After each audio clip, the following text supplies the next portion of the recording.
Okay, सो जो next आपके causes of poverty हैं, that is lack of infrastructure, inequalities of the income and wealth, rise in general price level, low level of education, social factors, political factors and improper utilization of resources.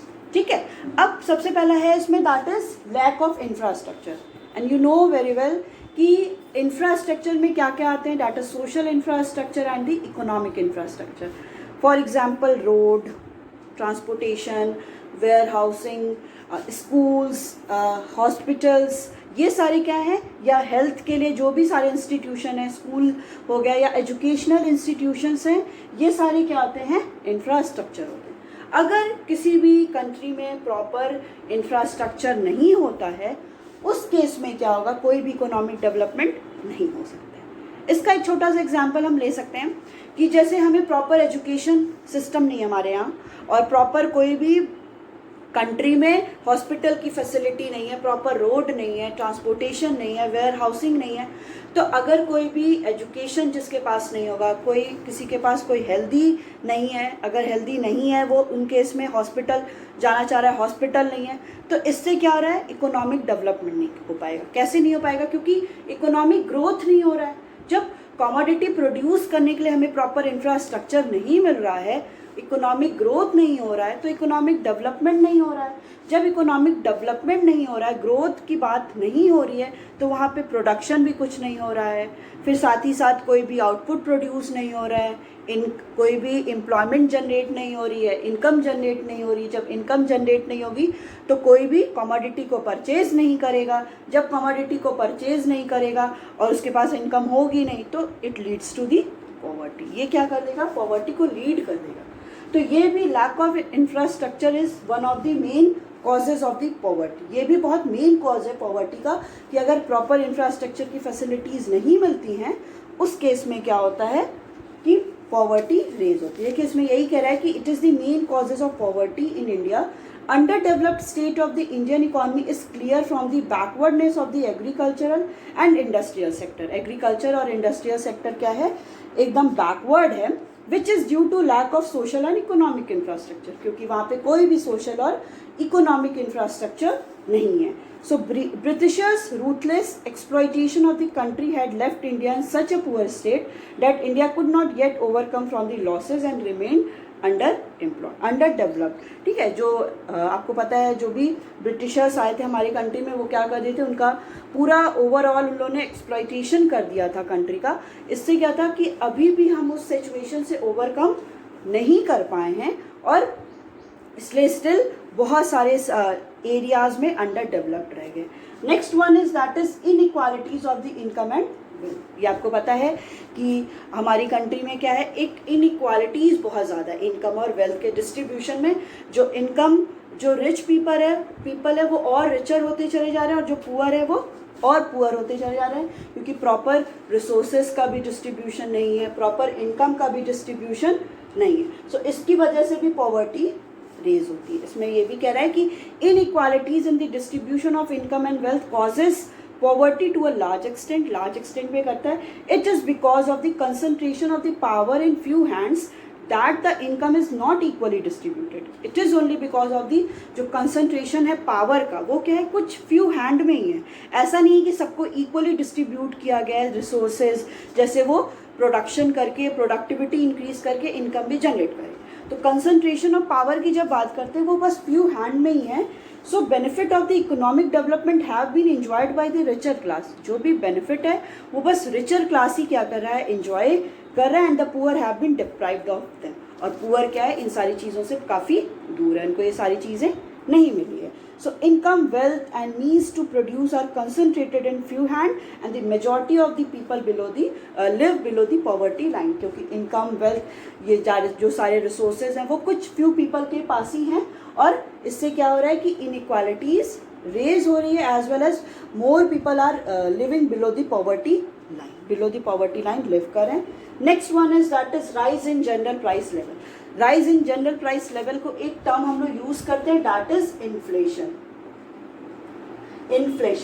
Inflation होने का मतलब है that there is increase in the general price level.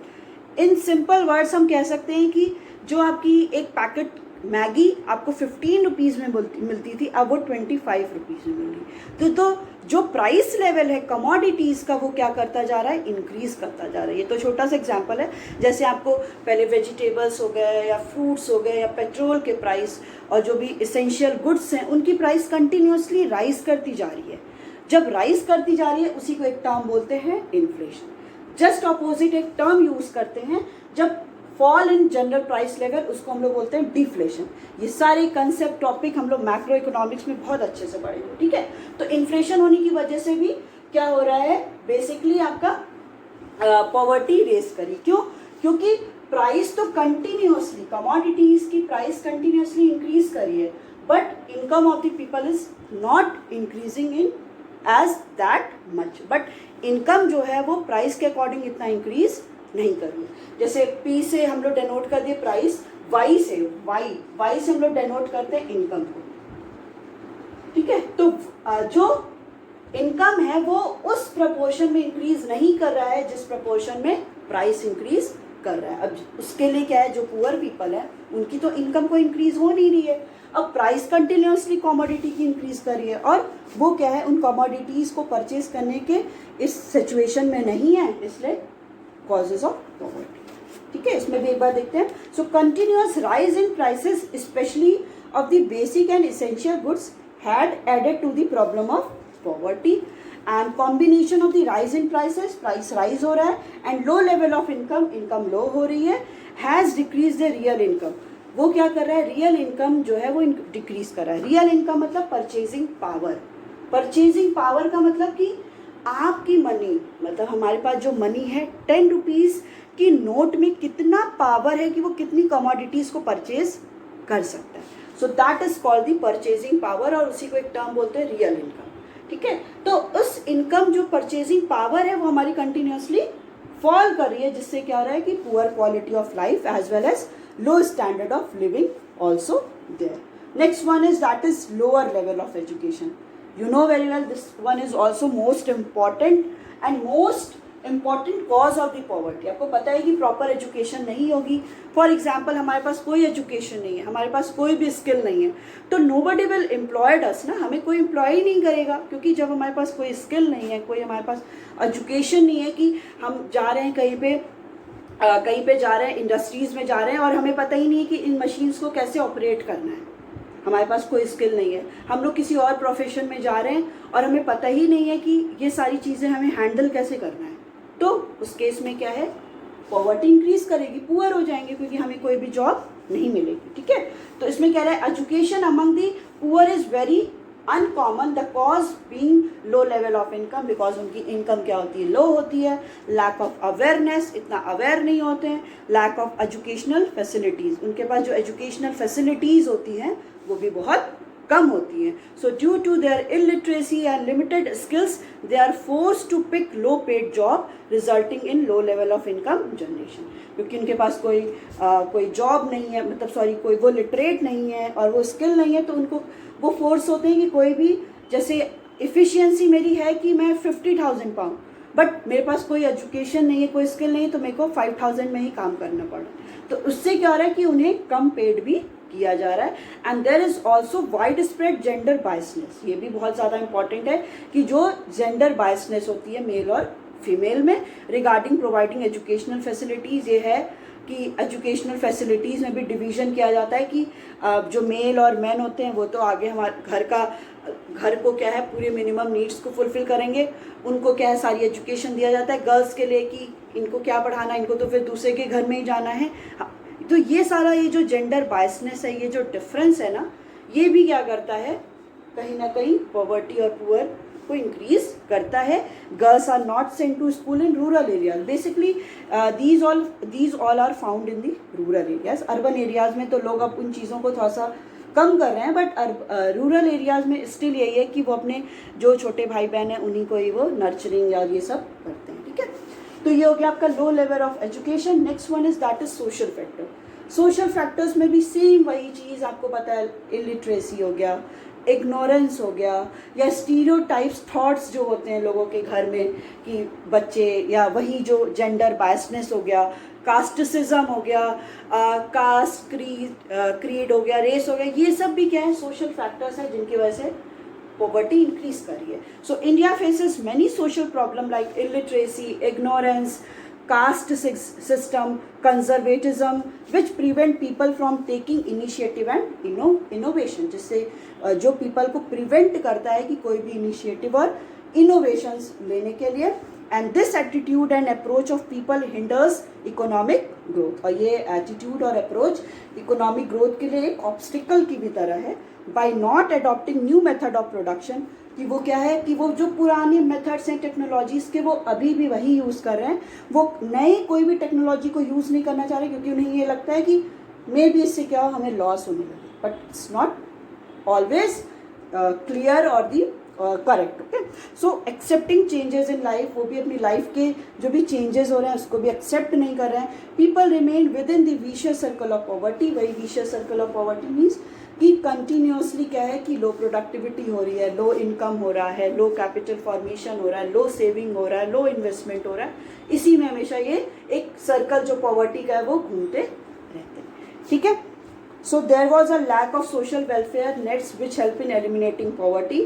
ठीक है, जैसे placement sales होती है. Placement sales मतलब कुछ सेल्स बनाई जाती हैं जो प्लेसमेंट करवाती हैं, जैसे ऑनलाइन भी हो जाता है, कुछ कुछ ऐसे चैनल्स होते हैं वो क्या करते हैं, ऑनलाइन आपको इंटरव्यू लेते हैं, जैसे जॉब प्रोवाइड करते हैं. ये सारी भी चीज़ें की बहुत लैकनेस है. Subsidies on the house hold bills, ये सारी की वजह से भी जो सोशल वेलफेयर के कम होने की वजह से भी क्या होता है, पॉवर्टी इंक्रीज करती है. So next one is that is political factors.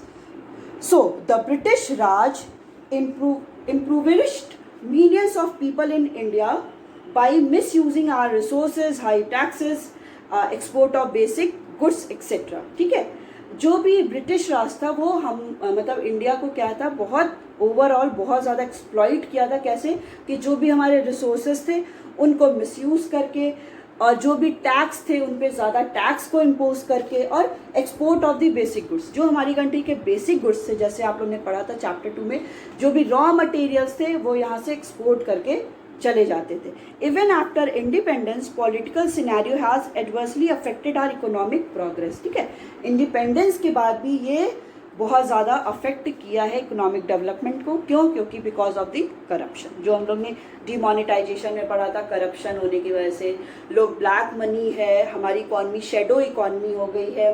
Corruption and inefficiency still prevail and economic policies favour rich. और जो भी इकोनॉमिक पॉलिसीज बनाई जाती हैं वो किसको फेवर हमेशा करती हैं, रिच पीपल को ही फेवर करती है. पुअर पीपल के लिए वो सारी पॉलिसीज नहीं बनाई जाती. And some political parties due to their selfish interest do not take initiative to root out corruption and improve the system. और कुछ पॉलिटिकल पार्टीज ऐसी हैं कि वो अपने सेल्फ इंटरेस्ट के लिए, अपने प्रॉफिट मेकिंग के लिए, वो इकोनॉमी में क्या क्या टैबूज हैं, जो जो प्रॉब्लम्स हैं उनके पे देखती ही नहीं है, वो बस अपनी प्रॉफिट को ज़्यादा से ज़्यादा अर्न करने लगती है. ठीक है, so this is your political factors. Next one is that is improper utilisation of resources. मतलब जो भी हमारे पास रिसोर्सेज अवेलेबल हैं उनका प्रॉपरली यूटिलाइजेशन नहीं हो रहा है.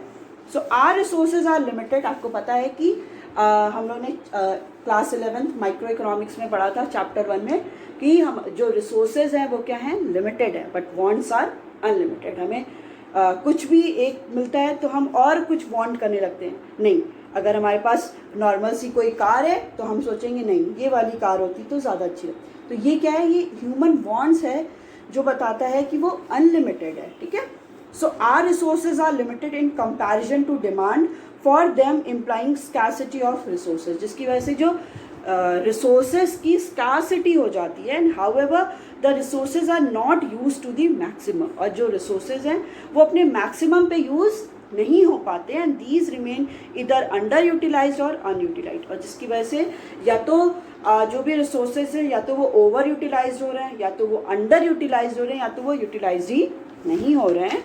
And due to under utilisation of resources we are not able to produce maximum, causing less output and lower level of income resulting in poverty. कि हम जो भी हमारे पास रिसोर्सेज हैं उनका अंडर यूटिलाइजेशन कर रहे हैं, जिससे हम मैक्सिमम प्रोड्यूस नहीं कर पा रहे हैं, जब हम मैक्सिमम प्रोड्यूस नहीं कर पा रहे हैं तो जिसकी वजह से पॉवर्टी हो रही है। अब मैक्सिमम प्रोड्यूस करना और पॉवर्टी का क्या कनेक्शन है, वो ये है कि अगर मैक्सिमम आउटपुट प्रोड्यूस करना है, इसका मतलब कि जब आउटपुट प्रोड्यूस करना है तो more and more people will hire to produce those commodity. But अब प्रोड्यूस नहीं हो रहा है तो लेबर नहीं आएंगे, जब लेबर नहीं आएंगे तो इनकम जनरेट नहीं होगा, इनकम जनरेट उनकी नहीं होगी तो ultimately it leads to the poverty. ठीक है, so these all are the causes of the poverty, जिसमें क्या क्या पॉइंट था, that is impact of the British rule on Indian economy, economic condition of the farmers since independence and state indebtedness, high growth rate of population, lower level of education, social factors, political factors and improper utilization of resources. Next topic is that is measures to remove poverty. अभी तक हम लोगों ने देखा कि क्या क्या ऐसे मतलब किसकी वजह से पॉवर्टी हो रही है। अब नेक्स्ट टॉपिक है कि what are the different measures, क्या ऐसे डिफरेंट मेजर्स हैं जिसके थ्रू हम लोग पॉवर्टी को रिमूव कर सकते हैं। Measures to remove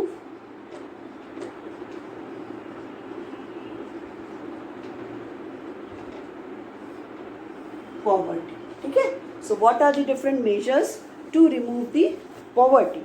so poverty is a curse for a developing nation like India. Poverty क्या है, एक कर्ज की तरह लेते हैं हम लोग। It's not a boom for our country, it's not a boon for a country, ये कर्ज है हमारे लिए। We need to get rid of it, हमें इन सारी चीज़ों से बाहर निकलना है। We have to overcome from all these problems. So let us discuss some measures which should be adopted to solve the problem of poverty in India. तो ठीक है, कुछ ऐसे measures के बारे में डिस्कस करेंगे जिसके थ्रू हम लोग कंट्री में पॉवर्टी को रिमूव कर सकते हैं। These measures are, वो सारे measures क्या क्या हो जाएंगे, that is first one is solving poverty by accelerating the pace of the economic growth. So first one is solving poverty by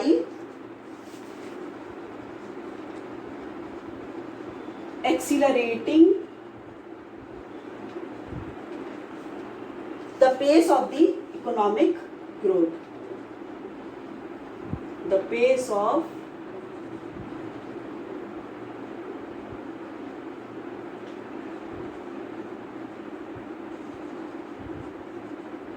economic growth. So इसमें क्या रहा है, this is the most important measure to solve the problem of poverty. ठीक है, ये सबसे important measure है poverty को रिमूव करने का कि क्या करें हम। सबसे पहले इकोनॉमिक ग्रोथ को इंक्रीज करें, एक्सीलरेट करें pace of the economic growth. Economic growth का जो स्पीड है, that is pace mean speed, उसको एक्सीलरेट करना, उसको इंक्रीज करना। सो this is the most important measure to solve the problem of poverty. The rate of increase in national income should be greater than increase in the growth rate of population. कि जो increase हम कर रहे हैं, क्या हम increase कर रहे हैं, जो rate of increase in national income, that is NI, it should be more than the rate of increase in population. मतलब पॉपुलेशन जिस स्पीड से इंक्रीज हो रही है, जिस रेट से, उस रेट से ज़्यादा इंक्रीज किस में करना चाहिए, नेशनल इनकम में इंक्रीज करना है। नेशनल इनकम का मतलब कि जैसे ही नेशनल इनकम कंट्री की इंक्रीज करेगी तो इकोनॉमिक ग्रोथ होगा ही होगा। So for this, India will have to make its capital infrastructure strong so that new job opportunities can be generated. इसके लिए इंडिया को, गवर्नमेंट को क्या करना पड़ेगा, जो भी इसके कैपिटल इंफ्रास्ट्रक्चर है, कैपिटल इंफ्रास्ट्रक्चर मतलब जो भी हम इन्वेस्ट कर रहे हैं इंफ्रास्ट्रक्चर पे, उस पर गवर्नमेंट को और इंडिया को क्या करना पड़ेगा, स्ट्रॉन्ग करना पड़ेगा। उस स्ट्रॉन्ग करने के लिए क्या होगा, जब वो स्ट्रॉन्ग करेगी तो इससे more and more employment opportunities generate होंगी and extra labour force should be absorb to produce goods and services. जब ज़्यादा प्रॉपर इंफ्रास्ट्रक्चर होगा तो ज़्यादा एम्प्लॉयमेंट अपॉर्चुनिटीज़ जनरेट होगी। जब एम्प्लॉयमेंट अपॉर्चुनिटीज़ ज़्यादा जनरेट होंगी तो more and more labour will be hire, जब ज़्यादा लेबर हायर होंगे तो उनकी इनकम बढ़ेगी, इनकम बढ़ेगी तो कंट्री का इकोनॉमिक ग्रोथ होगा, इकोनॉमिक ग्रोथ होने की क्यों होगा, because of there is increase in the national income, ठीक है। So it will improve the employment aspect leading to more employment among masses, जिससे क्या होगा कि एम्प्लॉयमेंट अपॉर्चुनिटी ज़्यादा जनरेट होंगी, फिर thereby increase the national income of the country, जिसकी वजह से नेशनल इनकम भी कंट्री की इंक्रीज होगी, ठीक है।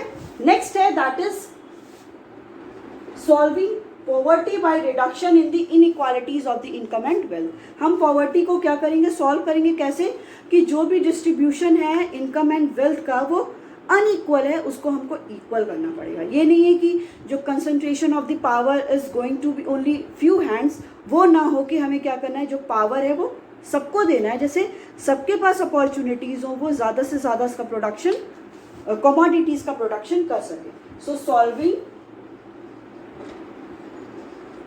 poverty by reducing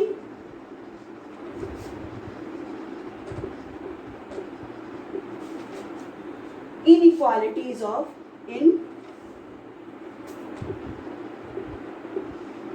inequalities of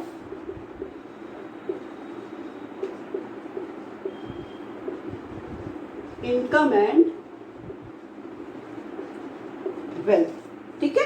so it is an essential task to reduce inequalities of the income and wealth, to eradicate poverty. Eradicate means to remove poverty, and steps should be taken to avoid concentration of the power in few hand, ठीक है। तो steps वैसे लेने होंगे कि जो power कुछ few hand में है वो ना हो। तो various physical and the legislative measures can be taken to eradicate poverty. इसके लिए 2 टाइप्स के मेजर्स हम लोग अडॉप्ट करेंगे, that is physical measures, physical, this is not physical, it is fiscal, FISCAL, fiscal measures and the legislative measures,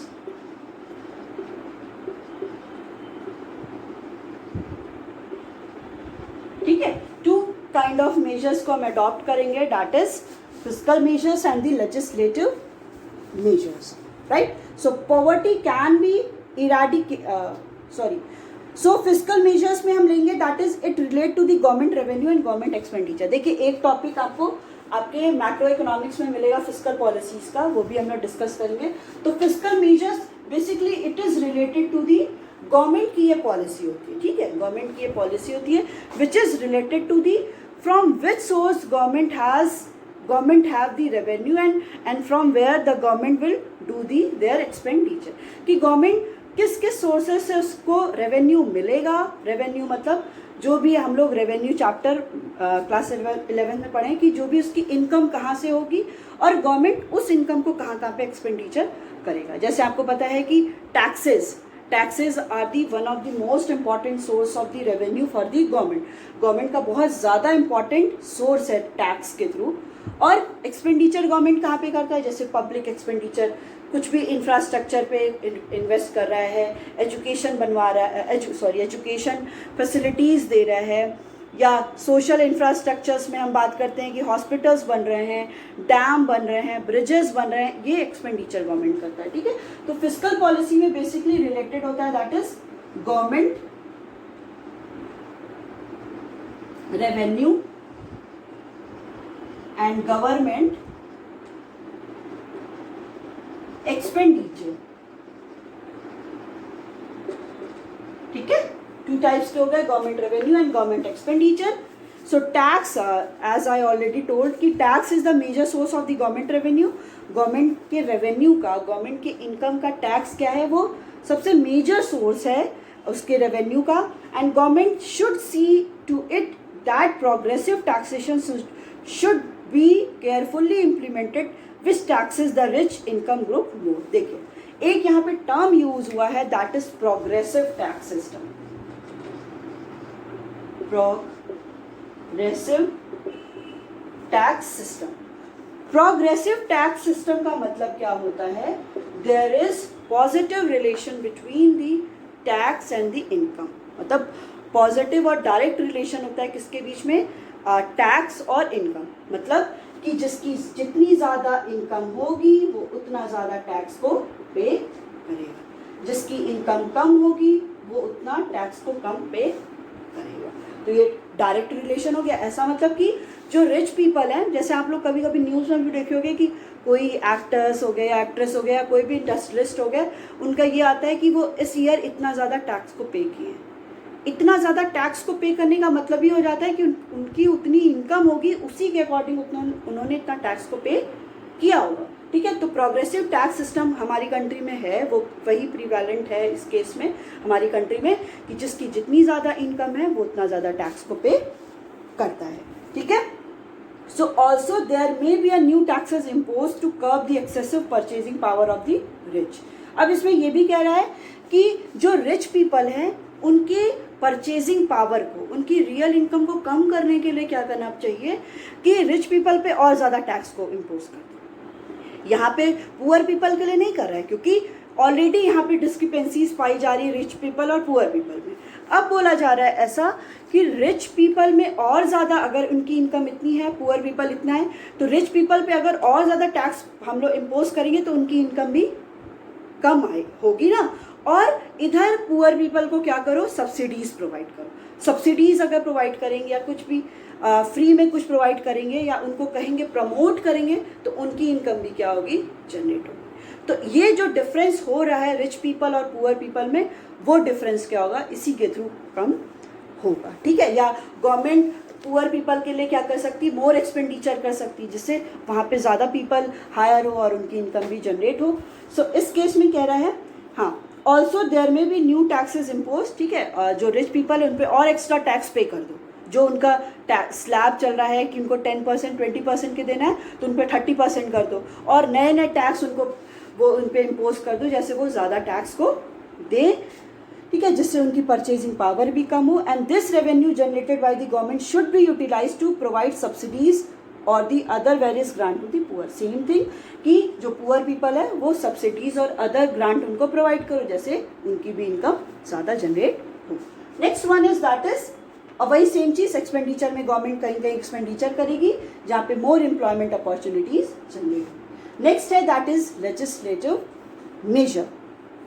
so like minimum wages act. ठीक है, minimum wages act एक act आया था जिसमें ये बोला गया था कि जो भी जो भी लेबर काम कर रहा है उसको मिनिमम इतनी वेज तो देनी ही देनी। उसमें आप ये नहीं कि कोई भी उसको कर्ब कर सकता है, उसमें कोई भी कुछ काट सकता है। ऐसा नहीं कि है अगर मिनिमम वेज 500 तो कहीं पे वो काम कर रहा है तो उसको 400 दिया जा रहा है, 100 रुपीज़ नहीं।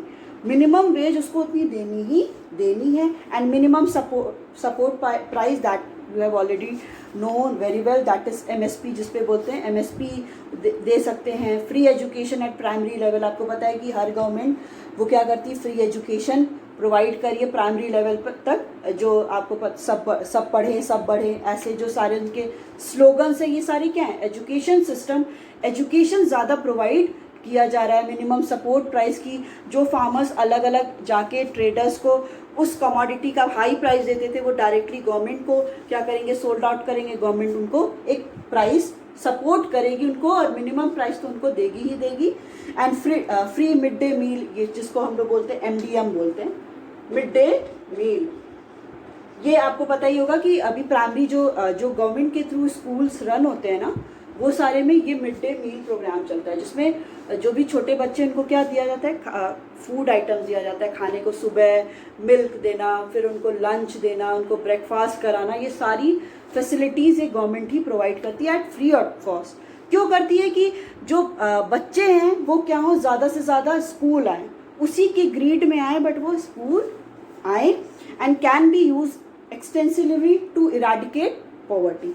ये बेसिकली क्यों किया जाता है एक्सटेंसिवली, कि पॉवर्टी इराडिकेट हो, रिमूव हो। अगर वो प्रॉपर एजुकेशन पाएंगे तो वो आगे भी कुछ कर सकते हैं। And there is need to create awareness among the people, और ये एक नीड है कि अवेयरनेस क्रिएट किया जाए that there are law to protect their interest in case their services are exploited. कि बहुत सारे ऐसे लॉज भी बनाए गए हैं कि अगर उनकी जो भी उनका कोई भी इंटरेस्ट को, या हम बोल सकते हैं उनकी सर्विसेज को कोई भी एक्सप्लॉइट कर रहा है, उनकी जो राइट्स हैं उनको एक्सप्लॉइट कर रहा है, उस केस में वो लॉज भी बनाए गए हैं जिसके थ्रू वो प्रोटेक्ट होते हैं. A very good morning to all of you. Welcome you all in class 12th economics. So you know very well from the previous few classes we have continuously studying the chapter 4, that is poverty. So in the last class we have started the topic that is causes of poverty. So in today's class also we will discuss causes of poverty, and next topic we will discuss what are the different measures to remove the poverty. Okay, so let's get started.